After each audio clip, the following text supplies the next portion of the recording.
Esta clase la tenemos grabada en YouTube, así que bienvenidos a todos aquellos que nos están viendo en YouTube. Obviamente aquí está la familia Romero Hurtado con nosotros, aquí en vivo. Damos gracias a Dios por sus vidas y hoy nos permite nuevamente volver a recapitular nuestra clase de la materia de hermenéutica. En este caso es la clase número 4, que tiene como título regla segunda: tomar las palabras en el sentido que indica el conjunto de la frase. La clase pasada nos pudimos quedar analizando lo que es el método de Lucas y pudimos determinar y confirmar que es uno de los mejores métodos que hasta el momento hemos tenido de una aplicación de la palabra de Dios, de un estudio, de una investigación y sobre todo de una aplicación con todos los conocimientos visuales y verbales, y no solamente presenciales, sino también con artículos que ellos ya habían visto, y en este caso con los evangelios que ya se habían publicado. Lucas tomó un evangelio, el cual pues, fue sin igual, y el día de hoy, pues terminando este estudio del método de Lucas, vamos ahora sí directamente con la regla segunda, que como se los decía, es tomar las palabras en el sentido que indica el conjunto de la frase. Pero antes que todo, me gustaría que pudiéramos orar, presentar este tiempo delante de nuestro Dios y dejar que su Espíritu Santo nos llene por completo y abra nuestro entendimiento para poder depositar las palabras que Él quiera en nuestras vidas. Así que vamos a cerrar nuestros ojos y vamos a orar. Mi Señor Jesús, te damos gracias en esta hora por la oportunidad que nos das de estar aquí, Señor. Gracias te damos por tu amor, por tu misericordia, por lo bueno que tú eres, Señor, en nuestras vidas, y porque hasta el día de hoy tú nos has acompañado donde quiera que vayamos. En esta hora te podemos pedir que tú seas, Señor, y en Espíritu Santo, Señor, depositando la palabra fresca que necesitas que nosotros tengamos en nuestro corazón.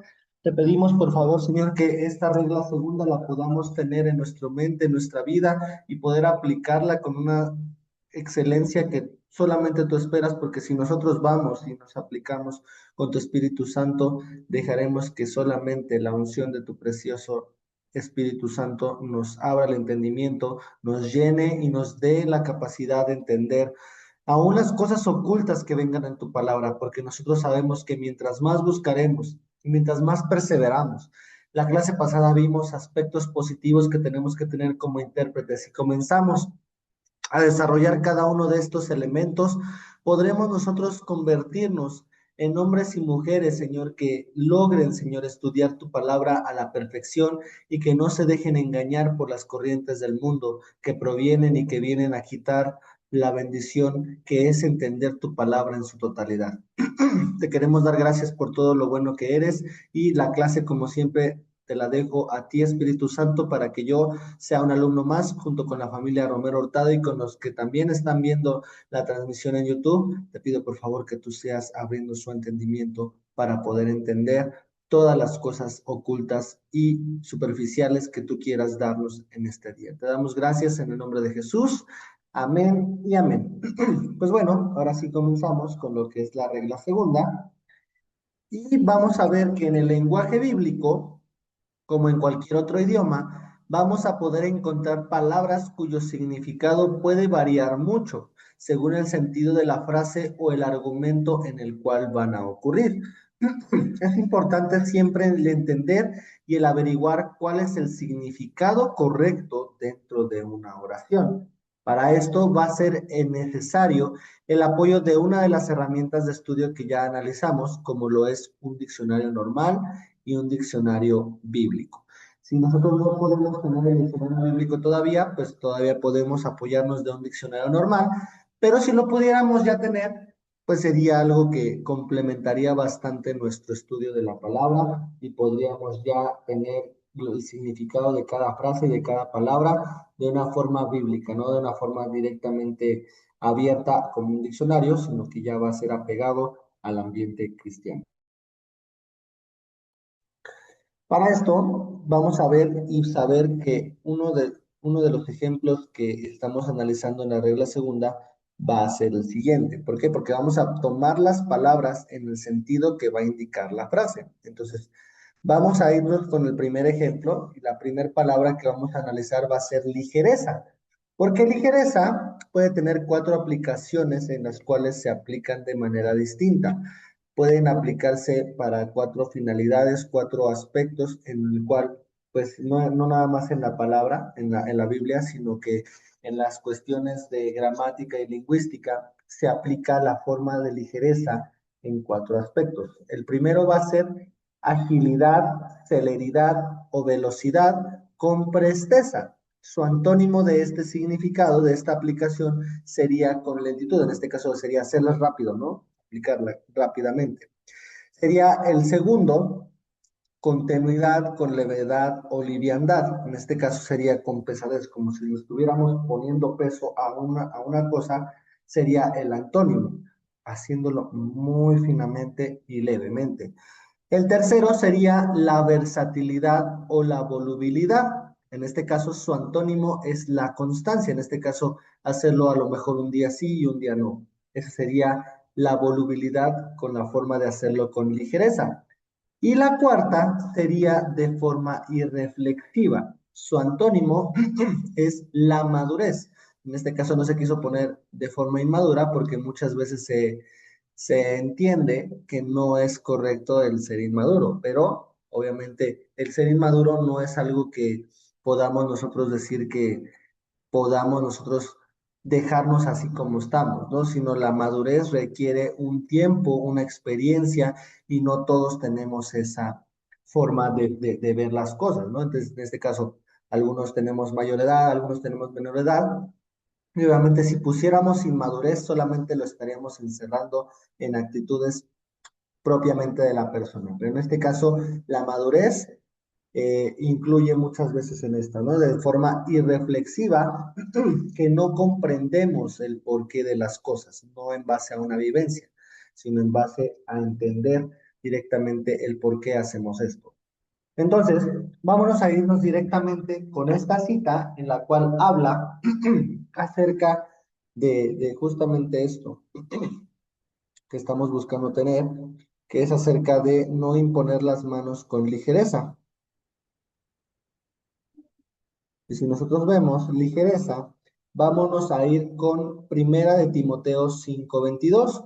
En este caso, Vania, ¿nos puedes ayudar a leer Primera de Timoteo 5:22? Cuando lo tengas, puedes abrir tu micrófono, ¿vale?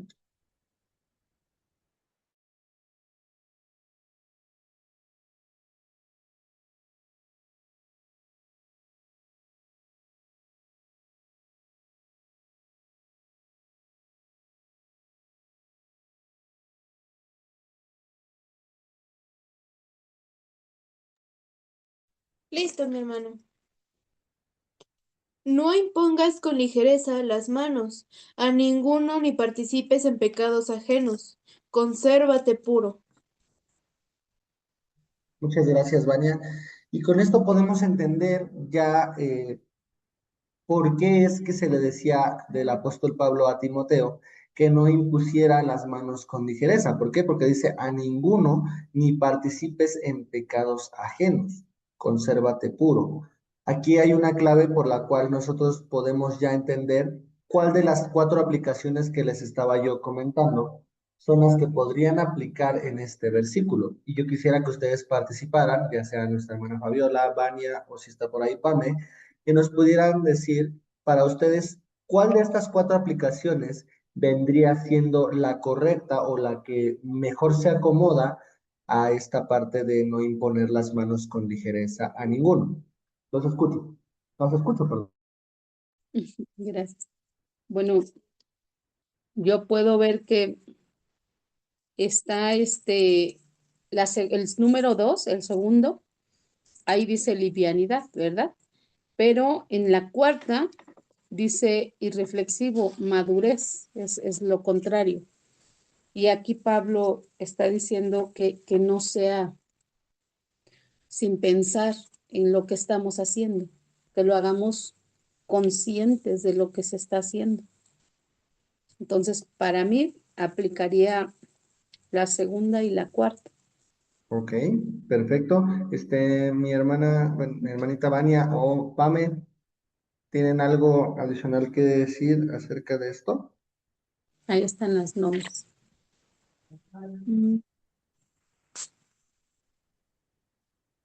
¿Ustedes cuáles piensan que es? que la primera, porque dice velocidad, bueno, Ajá, que es rápido. ajá, o sea, no lo que habían es preguntado. rápido a hacer algo que a lo mejor no sabes si lo que estás a punto de hacer te trae consecuencias buenas o te trae consecuencias malas. Yo digo que sería ese y el segundo, que es liviandad, Conservar, de que así como si, no dar el valor. ajá, o sea, no le das la importancia suficiente a lo que tiene y que lo haces rápido, a lo mejor solo por cumplir, pongámosle. Ujú. Ok, Ivania. En la pantalla. ¿Te leo el pasaje? No impongas con ligereza las manos a ninguno ni compartas el pecado ajeno, consérvate puro. Ahí están los 4 conceptos.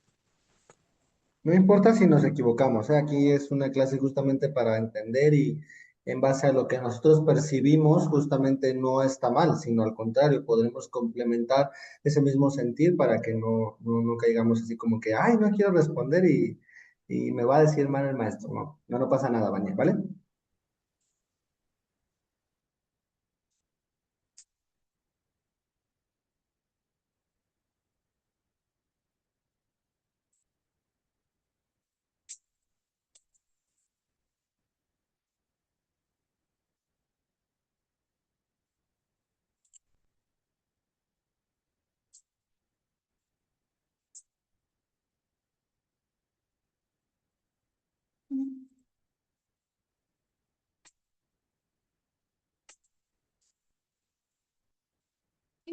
La 2. La dos sería tenuidad, levedad y liviandad. Sería justamente, ¿no? Para que no lo hagas de forma brusca con los hermanos. No sé si es lo que tú pienses, Vania. Sí.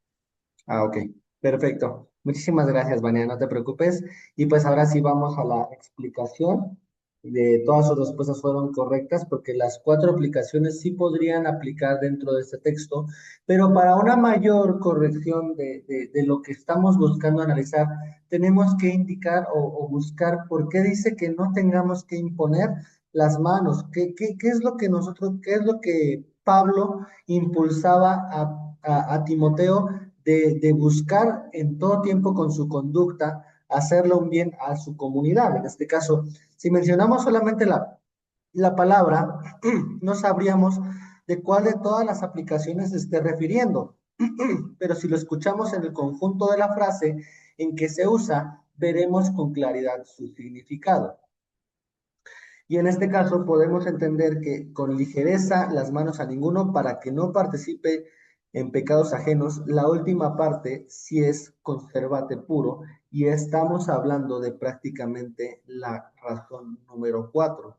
¿Por qué? Porque estamos hablando de que de forma madura, de forma reflexiva, si nosotros estamos imponiendo las manos para que sane y vemos que esta persona no está correctamente, a lo mejor está endemoniada, y nuestra forma de nosotros ministrar a esa persona lo estamos haciendo de una forma incorrecta, lo estamos haciendo de una forma irreflexiva, porque no comprendemos de qué forma lo estamos haciendo o por qué lo estamos haciendo.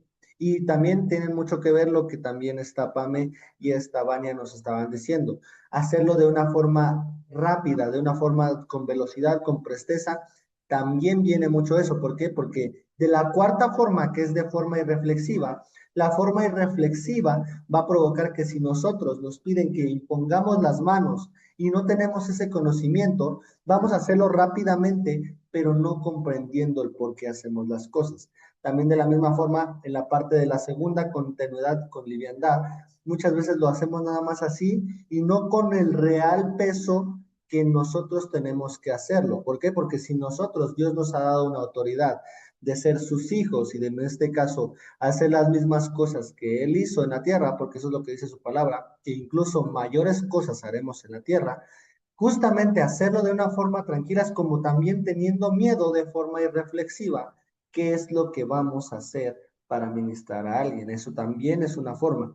Y de la misma forma, la ligereza en el tercer punto que nadie eligió, también puede tener una aplicación en esta forma. ¿Por qué? Porque a lo mejor podríamos nosotros hacerlo con ligereza y a lo mejor un día sí imponer manos y a lo mejor un día que yo no me siento bien, tampoco hacerlo. Esa es otra forma de ser irreflexivo y de que un día sí, que de una forma inconstante lo estemos haciendo. Si en este caso Dios nos da la oportunidad de servir en un ministerio que requiera orar por sus integrantes, que en este caso la mayor parte de los ministerios tiene que ver con esto.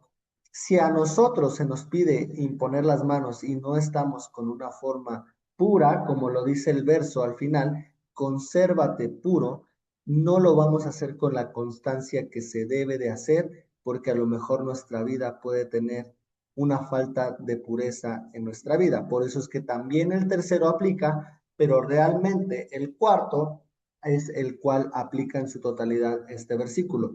Y les voy a dar otro tip. ¿Por qué es que se le dijo en el 22 que no se impusieran las manos con ligereza? Para eso nos tenemos que ir al título en Primera de Timoteo 5, desde el verso 1, nos dice un subtítulo que nos da la clave del por qué se le está diciendo esto Pablo a Timoteo, porque son deberes hacia los demás. Ya aquí le está englobando a Timoteo que el deber propio de hacer las cosas para con los demás es mantenerse puro. Si se mantiene puro, va a poder ayudar de forma espiritual y de forma ministerial a los demás. Vemos después que dice que no se reprenda al anciano, que honra a las viudas, que les dé a los de los placeres terrenales una corrección, todo lo que se tiene que hacer con las viudas, que los jóvenes se casen, los ancianos que gobiernen bien, a los que persisten en pecar, reprenderlos, y ahora sí viene, no imponer con ligereza las manos a ninguno. Le da un consejo en el verso 23 que le dice, ya no bebas agua, sino usa un poco de vino a causa de tu estómago, de tus frecuentes enfermedades, porque había un problema con el agua que no era 100% potable, y en este caso el vino, que se traduce como un jugo de uva recién fermentado con un día no produce alcohol, por lo tanto, las propiedades de la uva pues tienen una propiedad que generan enzimas en el sistema digestivo para que sus enfermedades cesaran. Y en la última parte, donde dice que los pecados del hombre se hacen patentes antes de que ellos vengan al juicio, para que todas las obras que él vea, si es un deber con los demás, él se siga conservando puro. Por eso es que esta aplicación es la correcta. Pero ahora, lo mismo va a ocurrir con muchas otras palabras de la Biblia que los escritores utilizan en diferentes sentidos o que se emplearon en diferentes épocas y que se usan de formas diferentes. Al nosotros cambiar con diferentes idiomas y culturas, llegan a tener distintos significados que son difíciles de interpretar, pero sobre todo de aplicar.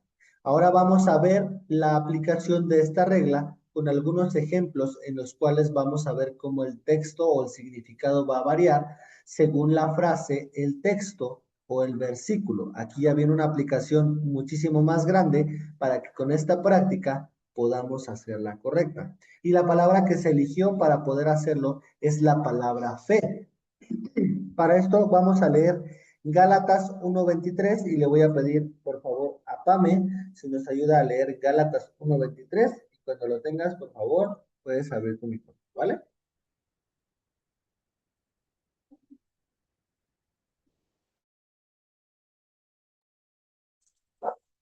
En el nombre del Padre, del Hijo y del Espíritu Santo. Solamente oigan decir, aquel en otro tiempo nos perseguía, ahora predica la fe en que en otro tiempo asolaba. Muchísimas gracias, Pame. Entonces podemos entender que aquí hay un significado a la palabra fe. En este caso, lo que podríamos nosotros buscar en el diccionario normal, si nosotros nos vamos a una enseñanza básica de un diccionario, vamos a buscar definición de fe. Buscamos y nos da conjunto de creencias de una religión, conjunto de creencias de alguien, de un grupo o de una multitud de personas. Aquí justamente el versículo base que les estoy dando es justamente esto. Dice, solían decir, aquel que en otro tiempo nos perseguía, ahora predica la fe, que en este caso son las creencias que en otro tiempo asolaba. Y en este caso es lo que vamos a continuar viendo, pero ahora con otra aplicación de la palabra fe. La palabra fe justamente también ordinariamente significa confianza, pero tiene otras aplicaciones que logramos encontrar en la Biblia, como por ejemplo, ahora predica la fe que en otro tiempo asolaba. Del conjunto de esta frase encontramos que fe significa creencia o la doctrina del Evangelio. Otro ejemplo lo podremos ver en Hechos 17:31, que dice, juzgará al mundo con justicia por aquel varón a quien designó, dando fe a todos con haberle levantado de los muertos. No dice otra cosa. Aquí, conforme al conjunto de la frase, fe no significa ni confianza, ni creencia, sino una prueba o demostración. En este caso también algunos que hemos trabajado, en este caso también nuestra hermana Fabiola nos podría dar a entender esto, que cuando nosotros hacemos una fe de erratas, es una prueba o demostración de que lo anterior fue un error. Por eso es que doy fe y legalidad, por ejemplo, es doy prueba o demostración de que lo que se está haciendo es legal. Entonces, la aplicación de Hechos 17:31 justamente dice, juzgará al mundo con justicia por aquel varón a quien designó, dando fe a todos con haberle levantado de los muertos. Ese es el significado. Entonces ya tendríamos tres significados de la palabra fe, que solamente entendiendo todo lo que el conjunto de la frase quiere decir, nos da a entender una voz distinta y un significado aplicado en particular y no en general, no en base a la creencia ni a la confianza, sino ahora en una prueba o demostración. Y el último ejemplo que vamos a ver de la palabra fe va a ser en Romanos 14:23, donde dice la palabra de Dios, pero el que duda sobre todo sobre lo que come, pero el que duda sobre lo que come es condenado, porque no lo hace ¿con qué? Con fe, y todo lo que no proviene de fe es pecado. En este último ejemplo, encontramos aquí que la palabra es usada en el sentido de convicción del deber cristiano, de creer que se puede hacer. En este caso es lo que dice justamente en Hebreos, que es la certeza de lo que se espera, la convicción de lo que no se ve. ¿Por qué? Porque dice, no lo hace con fe, no lo hace creyendo ciegamente que va a suceder. Y todo lo que no proviene de esa creencia es pecado. Entonces estamos hablando de cuatro significados diferentes de la palabra fe. Por esto es que la regla segunda toma una importancia muy particular en el estudio de la palabra de Dios, con base incluso de sus versículos favoritos, porque si a lo mejor no entendíamos por qué decía esto en un versículo que yo entendía mucho y que yo decía, sí lo voy a atesorar, muchas de las veces si no entendemos la aplicación de la frase, no vamos a tener un significado coherente y solamente caeríamos con entender la palabra de una forma superficial, de una forma que no nos quede claro y pues esto nos conlleva a tener, pues sí, prácticamente suena feo, pero una ignorancia en nuestro corazón que esto no nos va a ayudar a conocer la palabra en su totalidad. Entonces, ahora vamos a ver otro ejemplo con otra palabra que podemos tomar una palabra que puede adecuarse al sentido en el conjunto de la frase y la palabra es salvación. Salvación en esta palabra es usada en la Biblia con mucha frecuencia en el sentido de liberación del pecado y de sus consecuencias. Por ejemplo, Jueces 6:14 dice, y salvarás a Israel de la mano de los madianitas. Por el conjunto de la frase entendemos que aquí se refiere a dar libertad de la esclavitud. No entendemos otro significado más que este para Jueces 6:14 porque estamos hablando de un tiempo de guerra, en el cual el salvar es porque provenía de una esclavitud. Romanos 13:11 dice la palabra, pero ahora está más cerca de nosotros nuestra salvación que cuando creímos. Aquí equivale a la segunda venida de nuestro Señor Jesús y hablan del plan eterno que nosotros tenemos, porque dice, está más cerca de nosotros nuestra salvación. Aquí no dice que nosotros somos esclavos de un pueblo, somos esclavos de una nación que nos tiene sobajados. En este caso, estamos hablando de que aquí dice nuestra salvación, que cuando nosotros creímos nuestra salvación es que en la segunda venida nosotros no nos quedemos en la tierra, sino que nosotros seamos llamados justos, justificados, y que asimismo, como lo habíamos leído en la parábola de las 10 dracmas y de las viudas, estemos completamente listos para cuando esa venida del Señor venga y estemos listos para estar con Él, o si llegara muy tarde, nosotros podamos dormir de una forma justificada, sabiendo que cuando llegue el momento, nosotros seremos los primeros que resucitaríamos. Entonces, vámonos con el tercer ejemplo de la palabra salvación, Hebreos 2:3. ¿Cómo esperaremos nosotros si descuidamos una salvación tan grande? Aquí no entendemos que, más bien, no comprendemos que sea un tema de esclavitud y mucho menos un tema de la segunda venida de Jesús, sino estamos hablando de otro tipo de salvación. Aquí, al considerar la frase, nos damos cuenta de que salvación habla de la revelación y de la aplicación del Evangelio. ¿Qué provoca la aplicación del Evangelio? Sí, una salvación para estar listos para la segunda venida, pero esta aplicación de salvación solamente aplica para una revelación y una aplicación del Evangelio correcta. Para esto, como podremos ver en estos dos ejemplos, el tomar las palabras en el sentido que indica el conjunto de la frase nos va a permitir entender el texto correctamente y nos va a dar otra forma de estudiar, al igual que con la regla primera, que en este caso, cada una de las palabras que no entendiéramos, podríamos darle su sentido usual y ordinario de acuerdo a las costumbres y tradiciones de aquel tiempo. Hoy, con todo el conjunto de la frase, podríamos saber que una palabra que tal vez nosotros no entendamos o que ya hayamos caracterizado por algo en particular, pueda tomar un significado diferente. Por lo tanto, nos da a una conclusión. Esta regla tiene una importancia muy especial cuando se trata de predicar o de enseñar sobre un tema en específico. Esto es muy importante que ustedes lo anoten o lo tengan presente para que si ustedes, en dado caso, en algún ministerio requieran ustedes predicar o enseñar, uno de los ministerios que más ubica esto es el ministerio de evangelismo. Cuando nosotros hablamos de un tema en particular, y puede ser incluso justamente del tema de la salvación, que de esto se predica en evangelismo, podremos nosotros llevar la aplicación de la palabra de Dios cuando se hable de un tema de salvación en la Biblia, del por qué se está hablando este tema. Entonces, si es de un tema en específico, vamos a hablar. Sí, Dios te da la salvación de que con toda la prueba y la veracidad, tú vas a poder creer. O también, si tu salvación la guardas, Él va a venir por ti. Y si tú tienes también en tu corazón el tener una salvación de algo que tal vez te esté oprimiendo, de algo que te haga sentir esclavo, como lo es el pecado, también puedes tener salvación de esa situación. ¿Con quién más? Con la vida de nuestro Señor Jesús entregada en la cruz del Calvario hace 2026 años por amor a ti y a mí.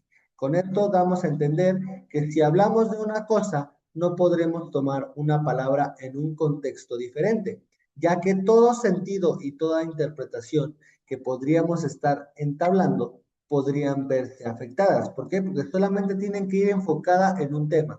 Por eso esta regla va a encasillar el conjunto en el que indica la frase y nosotros si englobamos otros temas, este estudio podría perderse. Pero sí necesita y nosotros tenemos tener un sumo interés para evitar los errores que pues tal vez incluso mucha iglesia cristiana puede padecer, sabiendo que no nos debemos de dejar guiar por la palabra en sí, sino tomarlas en el sentido y significado que indica todo el versículo o toda la frase. Debemos de tratar de descubrir el pensamiento, en este caso del autor, que es el ser humano, para poder entender lo que quiso enseñar el autor. Por medio del Espíritu Santo actuó el autor, pero también entendiendo y buscando todo lo que él habló de una forma particular, podremos nosotros ver el por qué lo aplicó en todo tiempo. Y pues con esto terminamos lo que es la regla segunda, pero ahora sí nos vamos a ir con el cuestionario 6.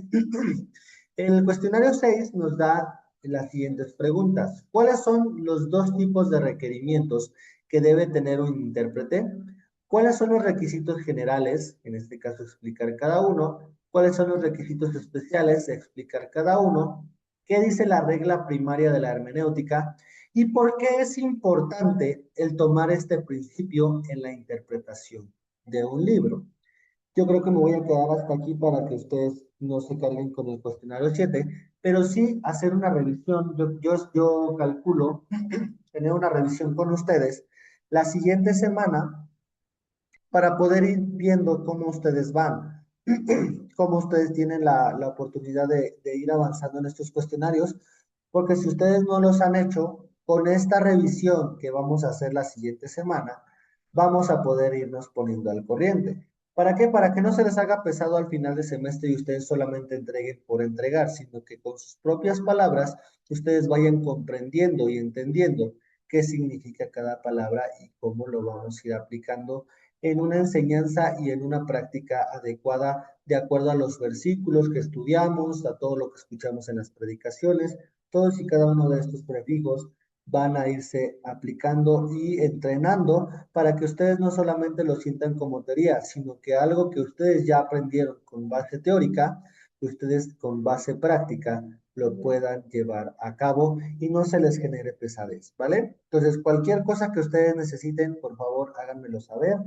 Y pues yo creo que vamos a finalizar la clase el día de hoy 5 minutitos antes, pero sí me gustaría que donde quiera que estén ustedes puedan agradecer a Dios en sus casas por esta clase y primeramente Dios la siguiente semana, después de esta revisión del sexto hasta el sexto cuestionario, podamos tener la libertad de continuar con nuestro estudio, pero sí me es necesario que acompañarlos con ustedes, acompañarlos a ustedes en este estudio para que esta revisión de cuestionarios sea provechosa para ustedes. Así que me despido de ustedes, por favor, nos vemos la siguiente semana, Dios me las bendiga, en este caso a la familia Romero Hurtado, y por ahí si nos está viendo nuestro hermano Miguel o nuestro hermano Sam, y también nuestro hermano Edgar, por favor, Dios me los bendiga, y nos vemos primeramente Dios la siguiente clase. Que Dios me las bendiga, cuídense mucho. Igualmente, mi hermanito, bendiciones. Hasta luego, mi hermano. Igualmente, bye.